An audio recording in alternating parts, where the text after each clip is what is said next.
পরাজিত ফ্যাসিবাদী শেখ হাসিনা বিদেশি প্রভুদের নিয়ে ছাত্র জনতার বিপ্লবকে নস্যাৎ করার চেষ্টা চালাচ্ছে বলে জানান দৈনিক আমার দেশ পত্রিকার সম্পাদক ডক্টর মাহমুদুর রহমান।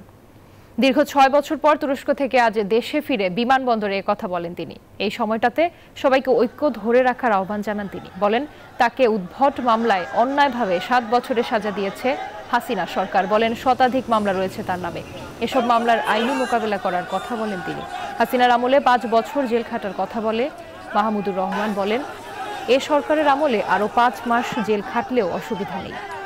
জেল থেকে বের হয়ে বাংলাদেশের প্রেক্ষাপট নিয়ে কথা বলেন। এ সময় যে বিপ্লব অর্জিত হয়েছে তা যেন দীর্ঘমেয়াদী হয় এমন প্রত্যাশা করেন তিনি। তার বিদেশি প্রভু এবং বাংলাদেশের এজেন্টদের দিয়ে বিপ্লবকে নস্যাৎ করে।